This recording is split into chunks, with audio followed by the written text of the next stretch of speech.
Hello, my name is Ricardo Quijano. I'm a laboratory supervisor for the molecular diagnostics section of the public health lab here in Houston. We're going to give about a minute for people to join, and then we'll begin.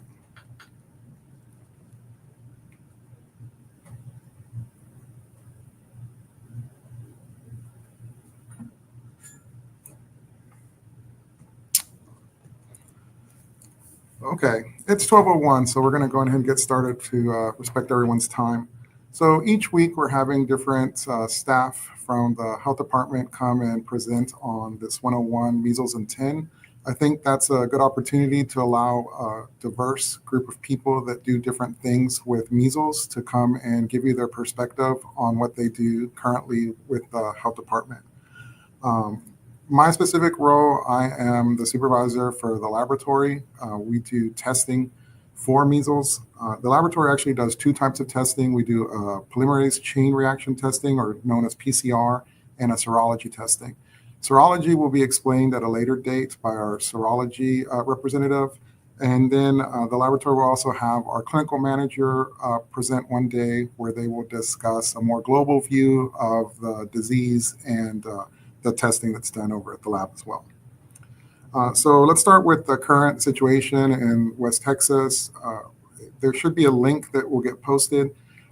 This link is provided through the Department of State Health Services that gives you all the current information of the outbreak. It breaks it down by county and gives you an idea of what the numbers are. It's updated every Tuesday and Friday. So as of this past Tuesday, we're at 561 cases in the state of Texas. The majority of the concentrations out in the west portion of Texas. So that's a great resource to go and look if you're curious to see where the outbreak is. Now, like I said, I will be discussing PCR in a very general manner that's easy to understand.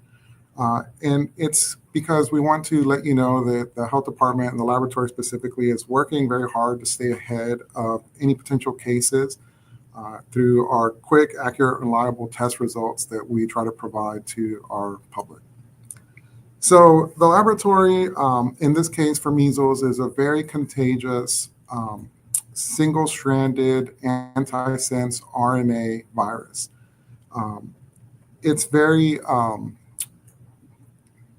contagious, and it's very similar to influenza and other respiratory viruses. It is passed through respiratory droplets.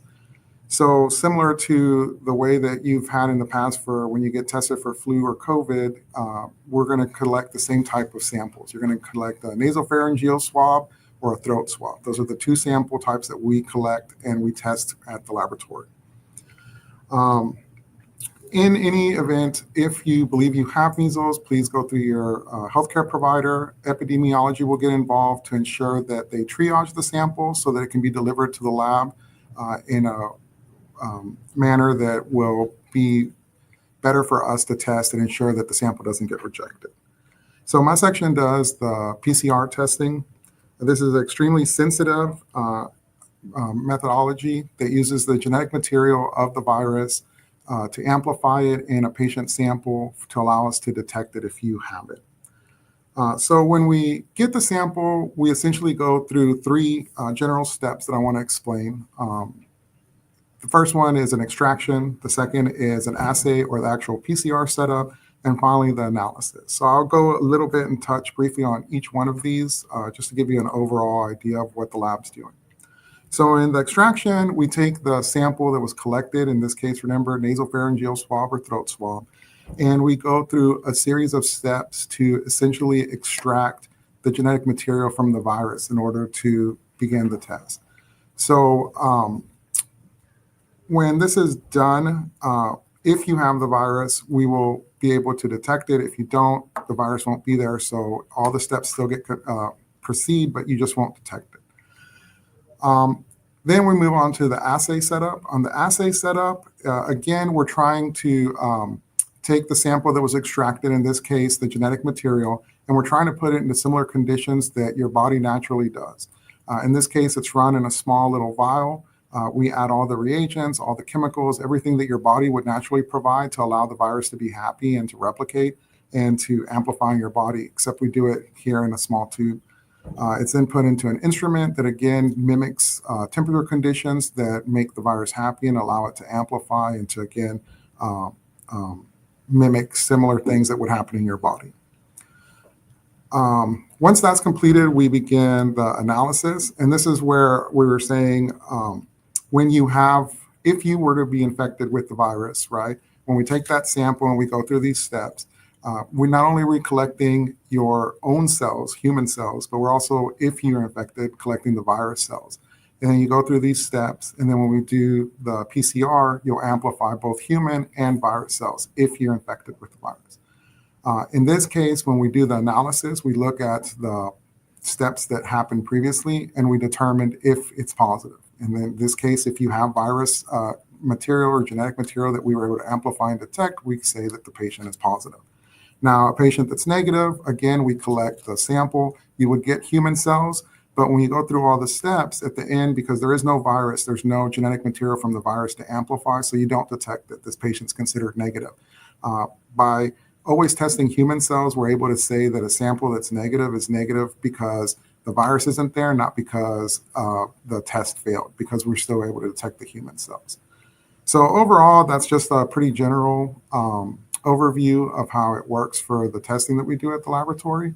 So now we'll open it up for questions if you have any. All right, let's see. Are there ever any miscalculations in the work that you all do? I'm assuming you mean if there's ever any errors. So like with any laboratory, we're an accredited laboratory. We go through a lot of accreditation and regulatory requirements. And part of this is to ensure that we do things in a way that we're not getting results that could be wrong. There's a lot of internal controls and things that we run along with the sample to ensure that everything was done. Each step literally has a control, what we call a quality control, to ensure that at the end we have a true result. Now, that's not to say that things can't happen. For example, a patient may be very early on in the infection to the point that we can't detect the virus at that point.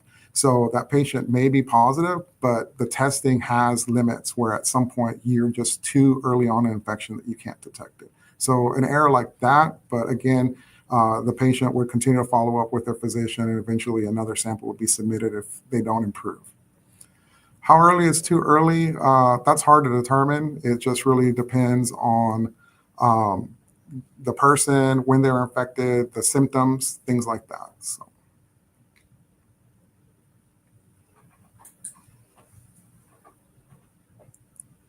All right, well, it looks like we don't have any other questions. So I want to thank everyone for joining. Tell your friends, this is popular and very informative.